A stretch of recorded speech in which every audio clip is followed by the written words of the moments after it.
L'air que nous respirons est contaminé par de minuscules particules émises par le trafic automobile. Chaque année, la pollution atmosphérique cause près d'un demi-million de décès prématurés dans l'Union européenne. Ici en Grèce et ailleurs en Europe, des scientifiques travaillent sur des solutions innovantes. La pollution de l'air, c'est le cauchemar de Thessalonique et d'autres villes européennes où le trafic est intense. Elle résulte en partie de l'émission de particules toxiques par les moteurs des voitures. Les nouveaux modèles, plus économes en carburant, rejettent moins de CO2, mais il se peut aussi qu'ils émettent plus de nanoparticules qui s'avèrent trop petites à mesurer. Certaines voitures, comme celles équipées de moteurs essence à injection directe, ou certaines motos, peuvent rejeter de très grandes quantités de particules qui sont extrêmement petites. Si minuscules qu'elles ne peuvent pas être mesurées avec les méthodes et outils existants. C'est pour cette raison que leurs émissions ne sont pas encadrées par des législations. Les particules de moins de 23 nanomètres de diamètre peuvent s'immiscer dans nos poumons et passer dans notre système sanguin. Dans l'air, les particules émises par les voitures réagissent avec d'autres composés, on dit qu'elles vieillissent dans l'atmosphère. Des substances nocives se coincent sur les nanoparticules et peuvent aggraver les maladies pulmonaires et cardiaques. Le projet de recherche européen Down to 10 vise à recréer ce processus de vieillissement en laboratoire. En tant qu'êtres vivants, nous subissons les conséquences de cette chaîne de réaction. Donc ce qu'on essaie de faire ici, c'est d'essayer de mieux comprendre le phénomène.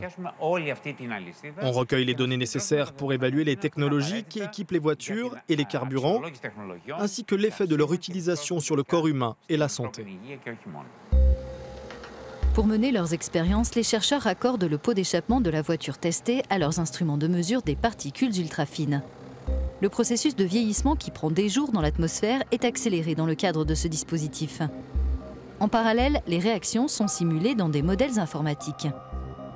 Les connaissances que l'on tire de l'expérimentation sont assez limitées, mais les modèles numériques permettent de donner une précision bien plus grande à nos mesures, ce qui améliore encore nos expériences pour mieux comprendre le processus.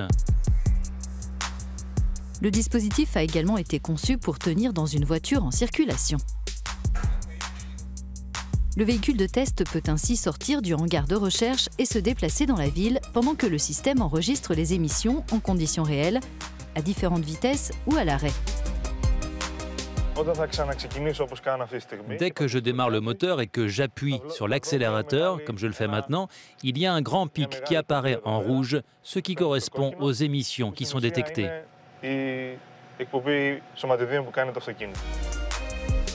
Reste à commercialiser cet outil. Les scientifiques espèrent que les constructeurs s'en serviront pour développer de meilleurs moteurs qui émettront moins de nanoparticules, ce qui pourrait préparer ce secteur au durcissement annoncé des réglementations européennes en la matière. L'objectif, c'est de faire passer les moteurs à combustion interne à zéro émission. C'est la seule possibilité pour eux de conserver la place qu'ils occupent aujourd'hui. Sinon, nous allons devoir nous en débarrasser. Nous devrons remplacer ces moteurs à combustion interne par d'autres types de moteurs.